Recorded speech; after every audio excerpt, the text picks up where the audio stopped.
Сәлеметсіздер ме? Бүгінгі мен айтатын тақырыбым Қазақстан тарихы және оның қалыптасу жолы және қайта жаңғыру тарихы туралы болмақ. Ең алғаш кіріспеден бастап кетейін. Бұл тек шежіре емес, бұл ұлтымыздың тағдыры, азаттығымыздың жолы, сонымен қатар рухымыздың биіктігі. Яғни біз қай дәуірге қарасақ та қазақ жері ешқашан бос жатпаған. Сондықтан да бұл біздің ата мекеніміз, ата бабаларымыздан қалған құтты киелі мекен деп саналады. Ең алғаш менің айтатын тақырыбым бұл қазақ хандығының, қазақ мемлекетінің құрылуының алғы шарттары. Жалпы қазақ мемлекетінің құрылуының 6 бірдей алпауыт алғы шарты бар. Яғни ең алғаш бірінші алғы шарт ретінде мен ежелгі түрік дәуірінен басталған мемлекеттердің дәстүрдің жалғасуын айтқым келеді. Яғни Қарахан, Қарақытай, Қыпшақ, Түрік, көптеген мемлекеттердің осы күнге дейін қазақ мемлекетінің арқауы болуы. Яғни олардан, сол кезден бері бізге билік жүйесі, жерді қорғау дәстүрі, рухани бірлігі осы кезге дейін сақталып, бізге аманат болып келген. Келесі екінші алғы шарт бұл моңғол шапқыншылығынан кейінгі халықтардың бірігуі. Яғни бұл дегеніміз Алтын Орда, Ақ Орда,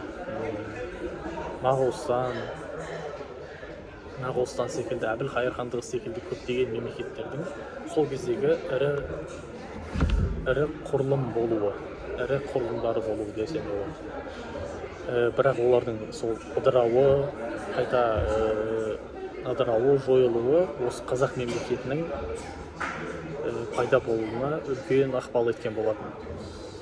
Ал үшінші алғы шарт ретінде мен жер мәселесін айтқым келіп отыр. Неге десеңіздер, қазақ рулары жалпы түрік халқы, біз осы түрік халқының ұрпағы болғандықтан түрік халқы бұл ешқашан да өзінің ата мекенін, ата бабасынан қалған жерін басқа біреуге басқызып қарап отырмаған. Сондықтан да мен осы үшінші алғы шарт ретінде жер мәселесін айтқым келеді. Ал төртінші алғы шарт бұл саяси тәуелсіздікке ұмтылу. Бұл дегеніміз Әбілқайыр ханның қатал мінезінен, қатал саясатынан шаршаған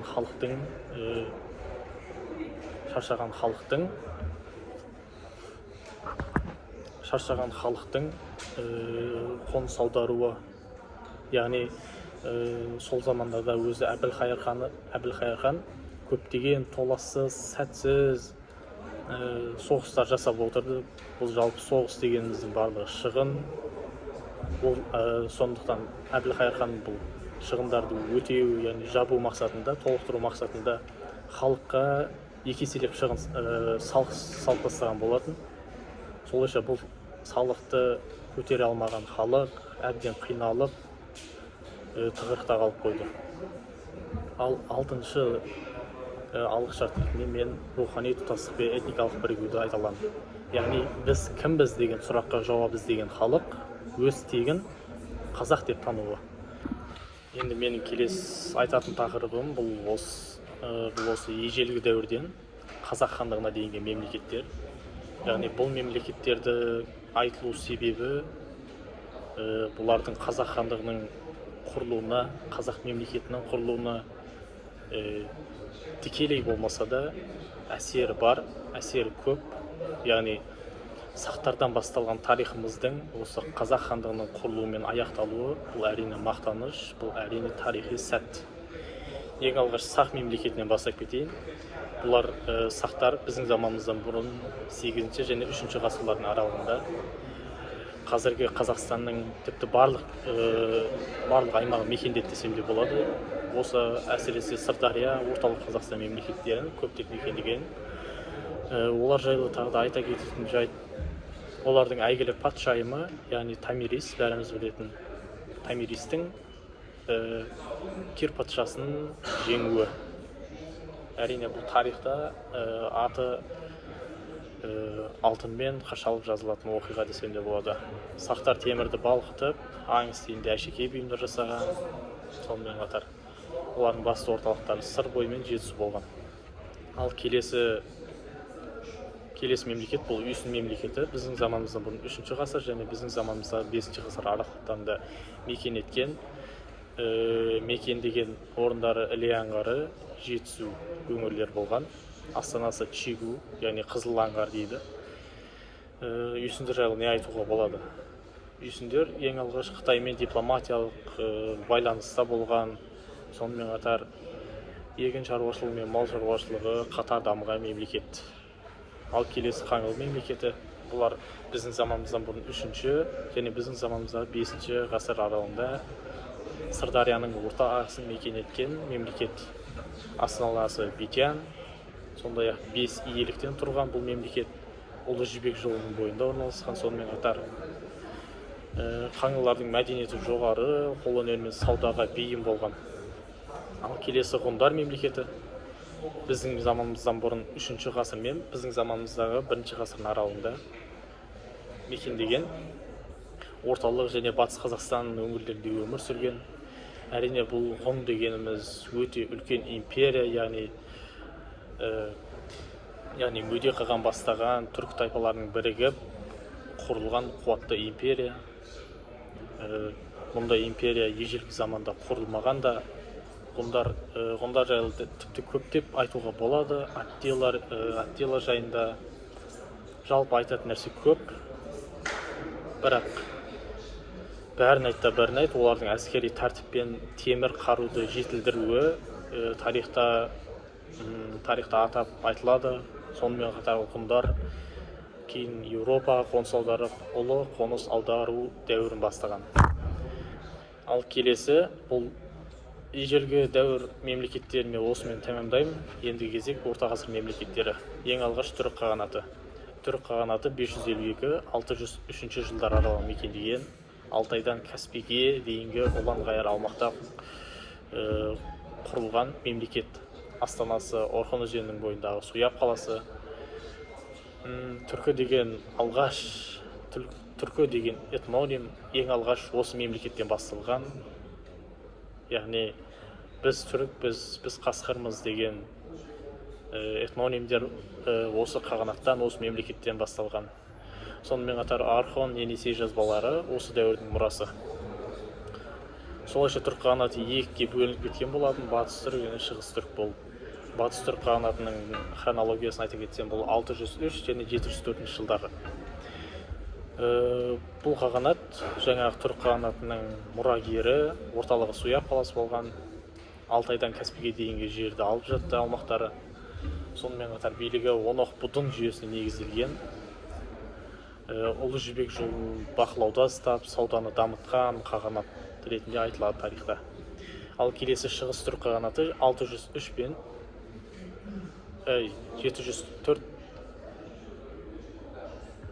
682 және 744 жылдар аралығын мекендеген, өмір сүрген. Орхон өзенінің жоғары жағында орналасқан мекендері.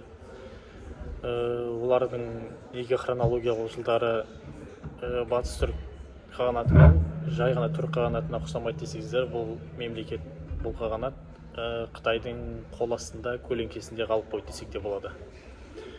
Шығыс түрік қағанаты жайлы басқа не айтуға болады? Олардың билеушілер жайлы айтуға болады. Яғни Бумын, Елтеріс, Білге қағандар жайлы.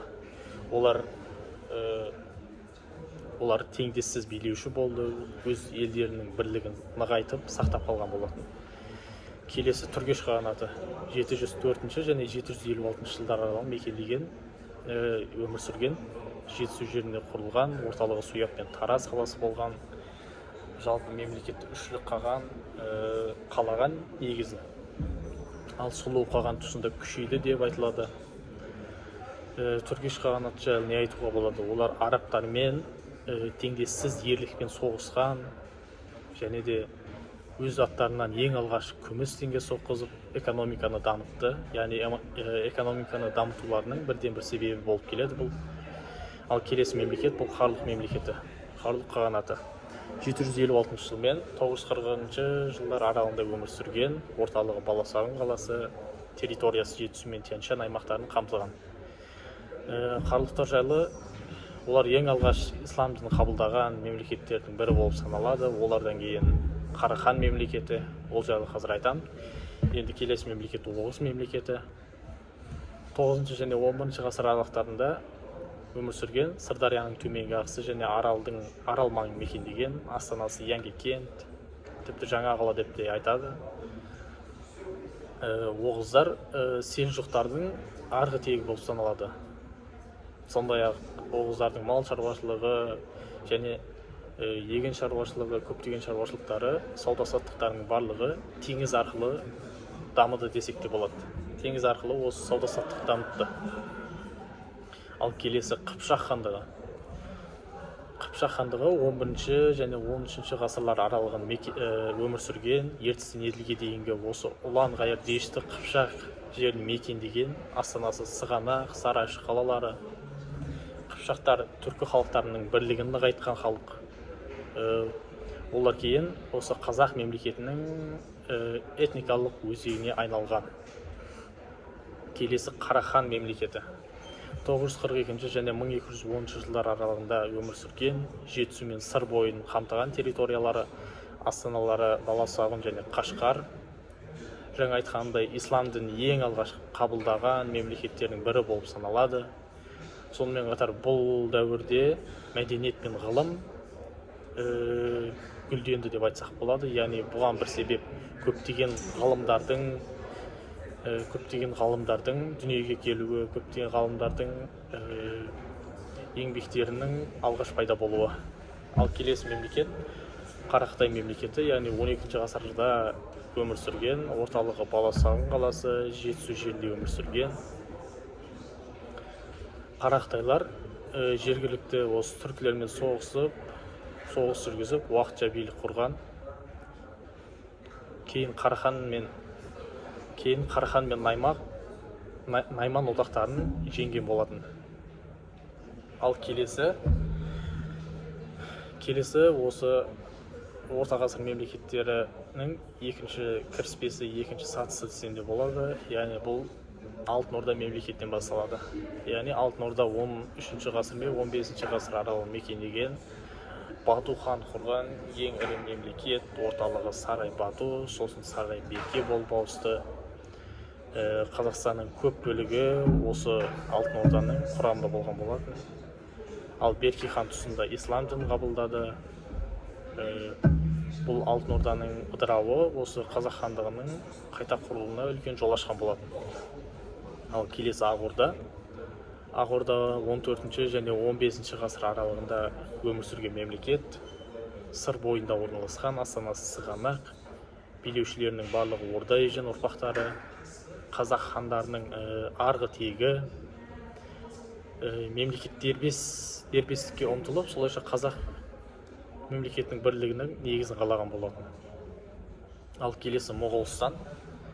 Моғолстан 14-ші ғасыр мен 15-ші ғасыр аралықтарында өмір сүрген, Шағатай ұлысының шығыс бөлігінде құрылған, орталықтары Алмалық қаласы, сонымен қатар Жетісу, Шығыс Түркістан секілді жерлерде территориясында болған.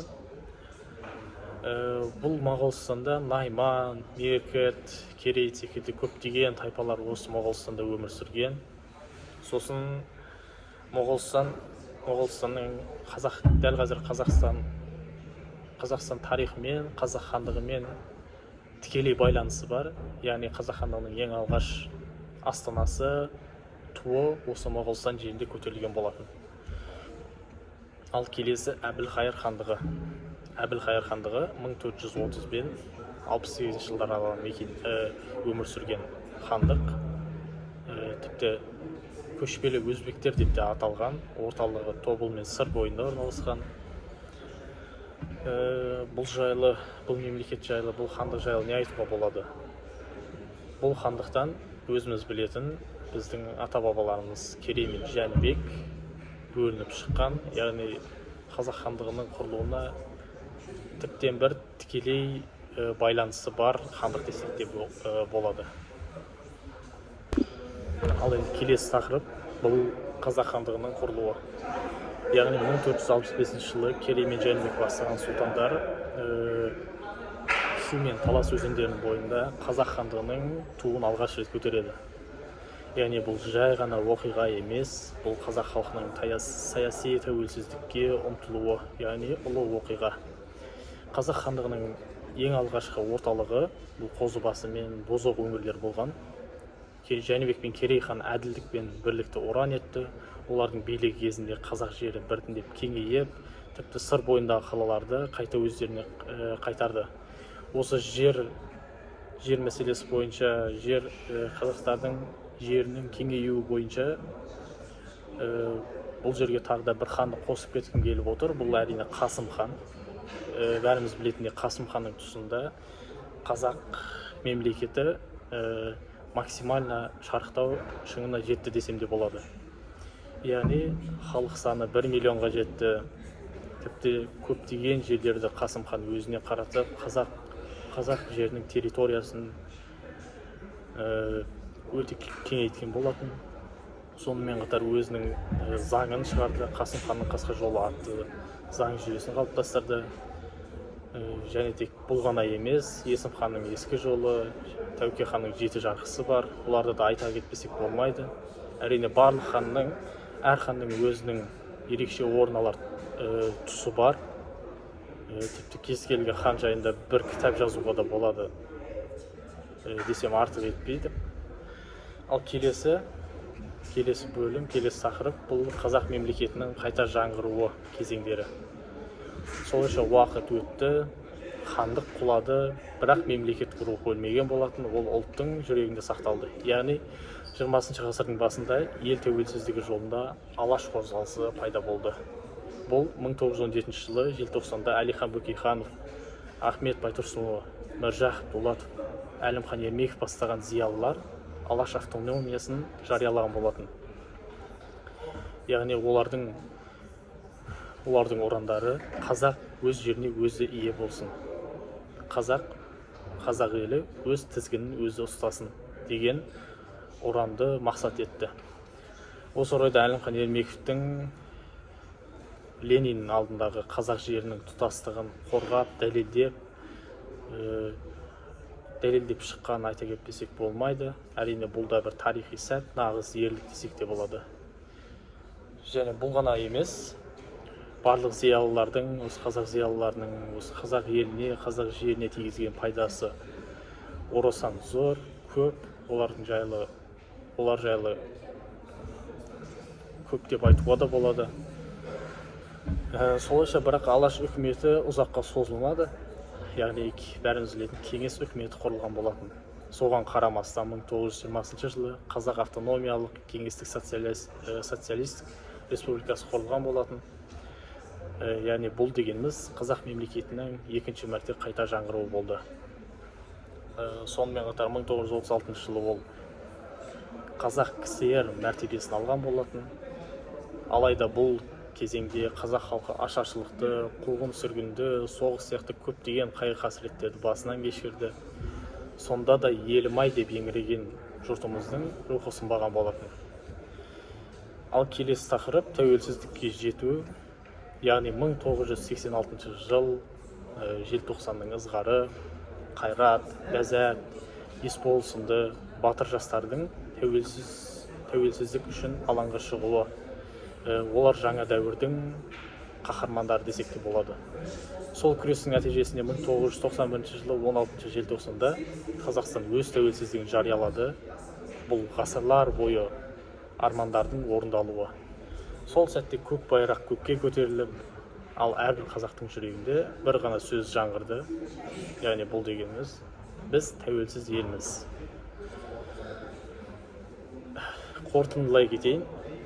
Міне осылайша қазақ халқы 4 алпауыт дәуірді бастан өткірді. Бұл бірінші ежелгі тайпалық және орта ғасырлық мемлекеттер дәуірі, екінші қазақ хандығының құрылуы, үшінші осы кеңестік кезеңдегі қайта жаңғыру болса, ал төртінші тәуелсіз Қазақстанның қайта туы, алғаш туы.